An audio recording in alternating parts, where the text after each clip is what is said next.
Hey guys, how's it going? Hope you're doing well. My name is Crown, and today I'm going to read you some very interesting stories that I hope that you're gonna love. And now, without further ado, let's go!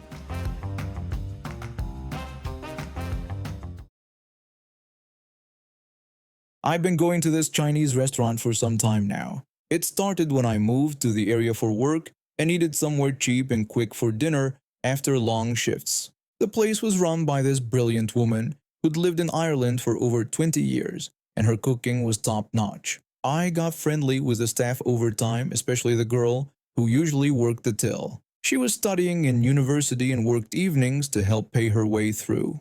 We'd chat about exams and assignments whenever I came in, and she'd ask me about my day at the office. It was one of those comfortable friendships you build with people you see regularly, but never hang out with outside of that one place. This particular evening, I'd ordered curry chips to take home. The restaurant was completely empty apart from me and the girl at the till. We were having a laugh about something her lecturer had said that day, when the door swung open with far more force than necessary. In walked this woman with her son, who looked about 8 or 9. The kid seemed normal enough, quiet and a bit embarrassed, but the mother had this air about her that immediately put me on edge. You know that feeling when someone walks into a room and the whole atmosphere changes? That's exactly what happened. She was dressed like she'd just come from somewhere important, all designer labels and attitude. The girl at the till straightened up and put on her professional smile. She greeted the woman politely and asked what she could get for her. The woman didn't even acknowledge the greeting properly. She just looked around the restaurant like she was inspecting it for health code violations. Her son quietly tugged at her sleeve and whispered something, probably the order he wanted. She brushed him off without even looking at him. She demanded chicken nuggets and chips for her son. She jerked her thumb at him like he was an inconvenience rather than her own child. I looked at the menu board on the wall, which was full of proper Chinese dishes and some Western options, but chicken nuggets weren't exactly their specialty. There was a chippy, literally 2 streets over. That would have been the obvious choice for that kind of food. The girl said she'd get that started right away. The woman didn't say thank you or acknowledge the response. The girl wrote down the order and took it through to the kitchen. I could hear her speaking to the chefs, and then the sound of them getting to work. The entitled mother stood there tapping her foot impatiently, even though literally 30 seconds had passed. Her son had moved to look at the fish tank near the window, trying to entertain himself. I went back to looking at my phone, trying to mind my own business. The chefs in the kitchen were talking to each other while they cooked. I couldn't understand what they were saying since they were speaking in Chinese, but they sounded perfectly normal. Just 2 people having a conversation while they worked. They were laughing about something, probably joking around to pass the time. Then I heard it. This loud theatrical scoff from the entitled mother. I looked up and she was staring at the kitchen with this disgusted expression on her face. She announced loudly that this was Ireland, and people should speak English here. The way she said it, with such venom and self-righteousness, made my blood boil. My jaw dropped. The girl at the till looked mortified and didn't seem to know what to say. She was clearly weighing whether to respond or just ignore it. The chefs had gone quiet. The entire restaurant had this heavy silence hanging over it.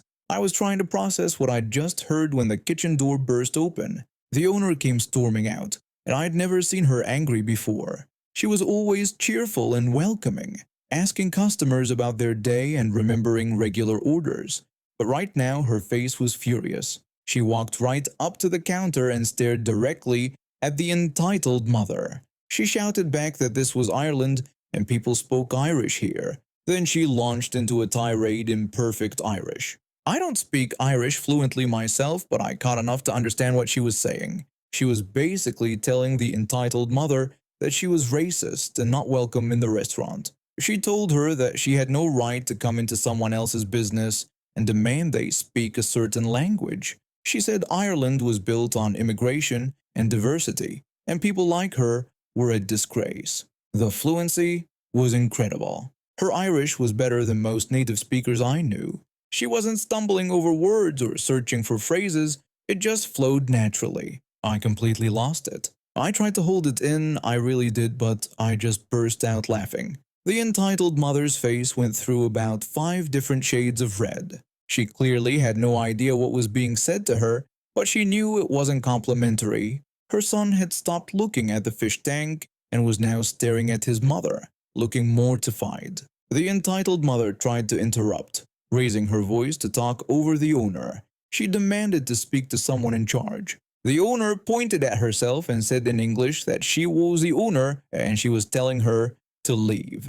She said the restaurant had the right to refuse service to anyone, and she was refusing to serve her.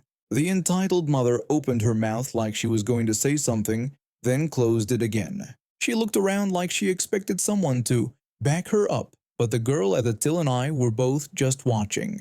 She turned on her heel and walked out of the restaurant, dragging her poor son behind her. The kid looked back apologetically at the owner before the door closed. The door slammed shut behind them. When they were gone, the owner let out a long breath and started laughing. The tension just broke and everyone in the restaurant, including the chefs who'd come out of the kitchen, was laughing. One of the chefs said something in Chinese and the owner responded, still grinning. I walked over to the owner. I told her that what she'd done was brilliant. She shook her head, but she was smiling. She told me she'd lived in Ireland for 23 years and still got people like that. She said some people think if you look different or speak another language, you don't belong.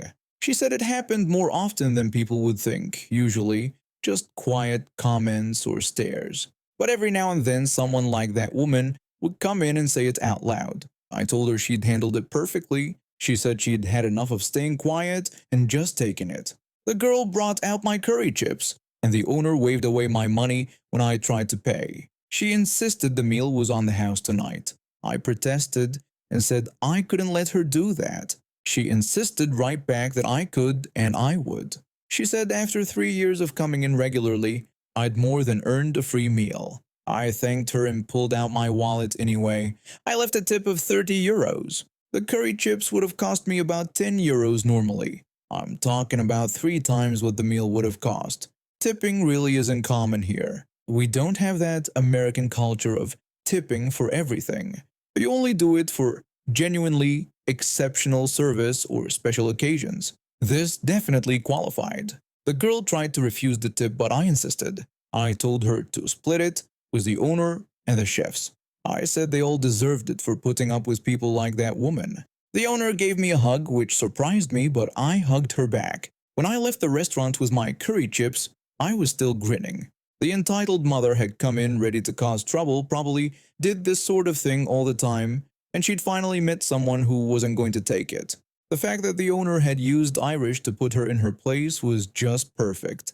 It completely undermined everything the woman had been trying to say. If she wanted people to speak the language of the country, well, there it was. I still go to that restaurant regularly. The owner and I laugh about it sometimes. She told me later that she grew up in the Gaeltacht before her family moved to China, so Irish was actually her first language. She'd learned English as her second language and Chinese as her third. She said the look on the entitled mother's face when she realized she was being shouted at in a language she didn't understand was worth all the years of putting up with comments. The entitled mother never came back, which I think we can all agree was for the best. I've been studying early childhood education for 2 years when I finally reached the internship phase. This was where everything I'd learned would be put to the test in a real classroom. I was assigned to a daycare in the downtown core, tucked inside an office tower. Most of the families who sent their kids there worked in the surrounding buildings. The center had a good reputation and I was thrilled to be placed in the preschool room with 24 and 5-year-olds and 3 experienced teachers. On my first day, 2 of the teachers greeted me warmly. They took me on a tour of the facility and introduced me to everyone on staff. Over the following weeks, they taught me so much about lesson planning, behavior management, and connecting with the children. I felt myself growing more confident each day. Good job equals happy kids, and happy kids equals good grades. I thought this internship would be straightforward.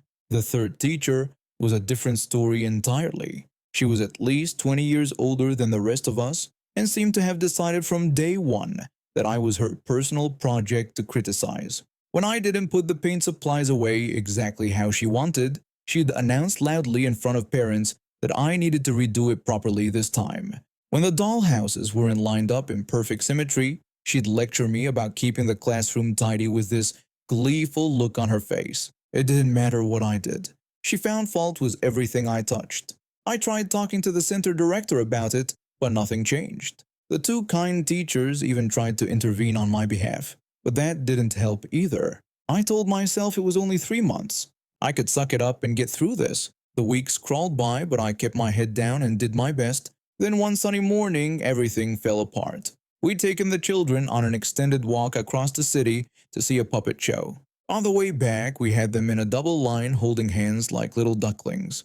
I stepped off a curb to cross the street and suddenly my foot caught on something. I went down hard, face first into the pavement. The line of children stopped immediately. The two kind teachers rushed over and helped me up. We quickly checked me over. My face was scraped, my knees were bruised, but the worst was my hand.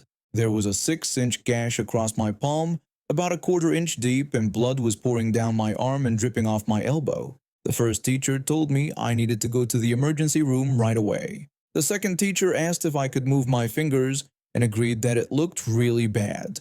The mean teacher yelled at me to stop bleeding because I was traumatizing the children. I was trying so hard not to cry in front of the kids. I told her I needed to go to the emergency room.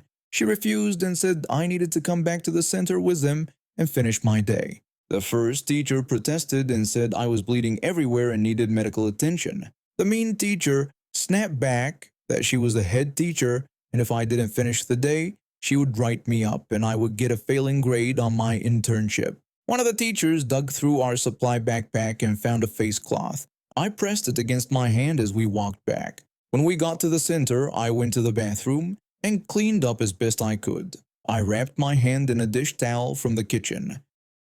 The pain was horrible. I genuinely wondered if I'd broken my wrist. I thought about going to the director, but her office was dark and locked. That left the mean teacher in charge of the entire center, which meant she was technically my supervisor for the day. The threat of being written up terrified me. I didn't want to fail my internship. I didn't want to be removed from my program. So I stayed.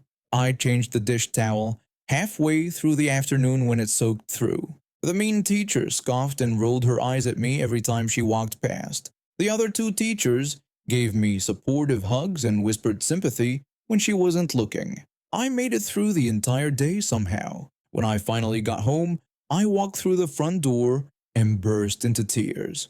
My family saw the bloody towel and demanded to know what happened. I unwrapped my hand and showed them. One of my brothers immediately shoved me into his car and drove me to the emergency room. The next few hours were absolute agony. The doctors spent forever picking every tiny piece of gravel they could see out of my wound. Then they scrubbed it with a bristle brush to make sure it was completely clean. To make things even worse, they gave me 2 shots in the backside, one for antibiotics and one for tetanus. Finally, they wrapped my hand in a soft cast and gave me a note saying I was on light duty for 2 weeks. The next morning, I went back to work. I was in the staff room taking my coat off when the mean teacher walked in and saw my cast. She scoffed and asked if I was going for the dramatic look. I told her no and explained that the emergency room doctor put the cast on my arm last night after spending 2 hours picking gravel and mud out of my hand. Her face went completely blank. She looked like someone had slapped her. I walked right past her and went straight to the director's office. I told her everything that had happened the day before. She was furious. She called the mean teacher into her office immediately. I was told to wait outside while they talked. When the director called me back in, she told me that the mean teacher was being written up for her behavior. My professor was contacted that same day, and I was moved to a different center across the city. I finished my internship at the new placement without any problems. The teachers there were wonderful and supportive. I learned so much and actually enjoyed going to work each day. Months later, I heard the mean teacher had left the daycare. I don't know if she quit on her own or if she was fired. Either way, I was just happy to hear she was gone.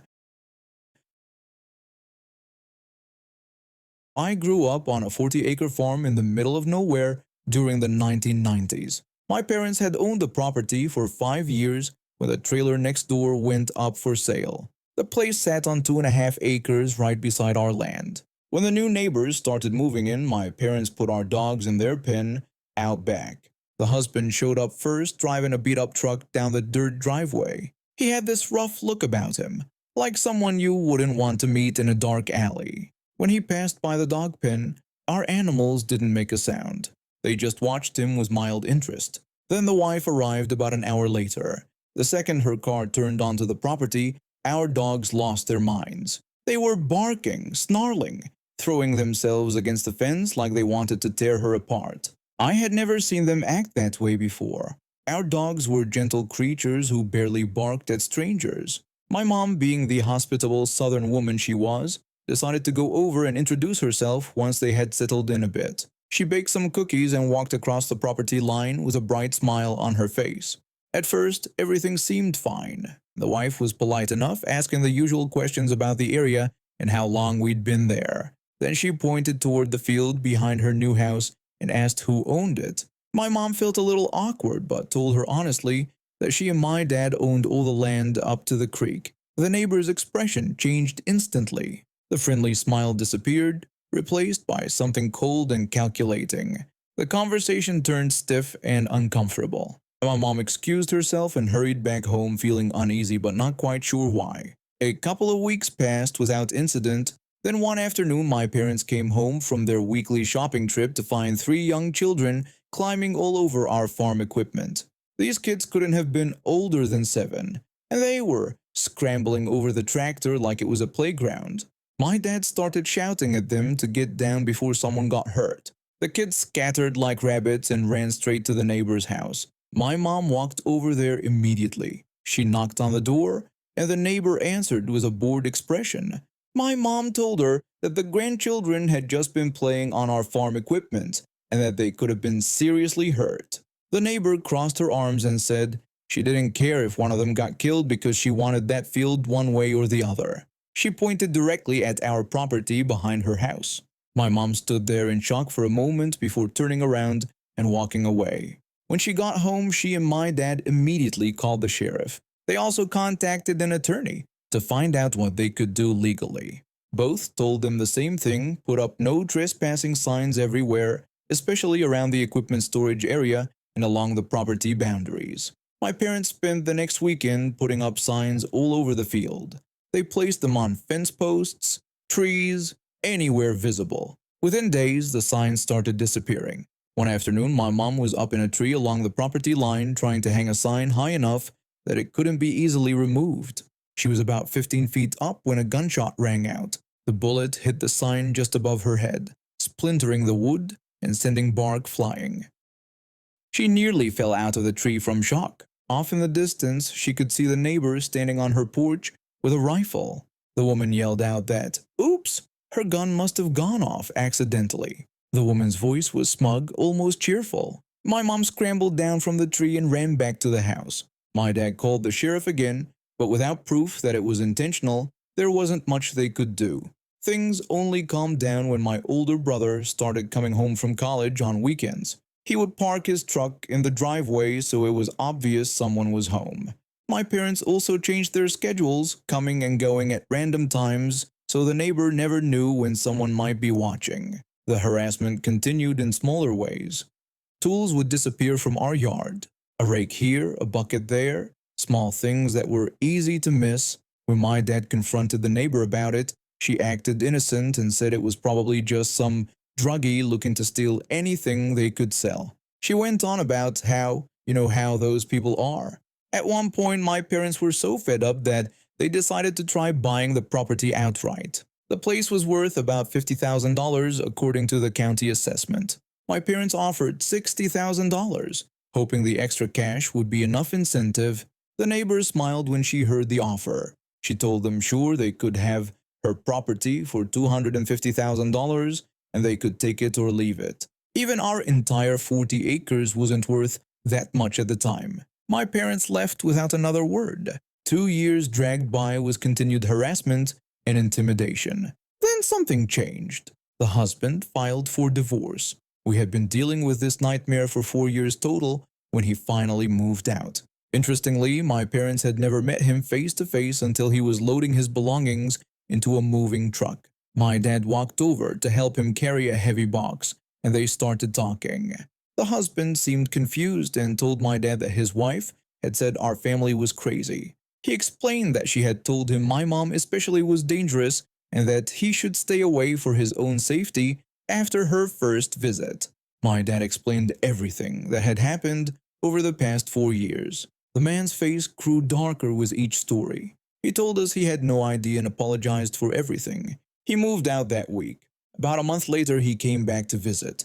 He knocked on our door looking tired but relieved. He explained that the divorce was going through and wanted to ask if we were still interested in buying the property. My parents mentioned their offer from 2 years earlier. He told them she had never mentioned any offer to him, just like she had never told him about sending the grandkids over hoping one would get hurt. He said honestly though, none of it surprised him anymore. My dad told him they had offered $60,000. The man's expression hardened.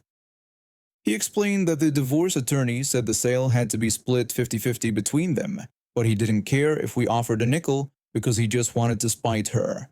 1 week later, the neighbor showed up at our door. She was smiling, trying to act friendly, like nothing had ever happened. She told my parents she had been thinking about their offer and would accept the $60,000 they had mentioned before. My dad shook his head and told her they would buy it at whatever the appraiser said it was worth, not a penny more, because the trailer had depreciated and the woman hadn't maintained the property at all. The appraiser valued it at $40,000. My mom wanted to offer $30,000 out of pure spite. She told my dad that the woman deserved it after everything she had put us through. My dad disagreed. He said that man had to live with her for all those years and deserved a fair shake at a fresh start. They offered $40,000. The sale went through within 6 weeks. The neighbor moved away and we never heard from her again. We tore down that trailer the following spring and planted soybeans in the field she had wanted so badly. And now we have reached the end of today's stories. Thank you for watching and see you next time.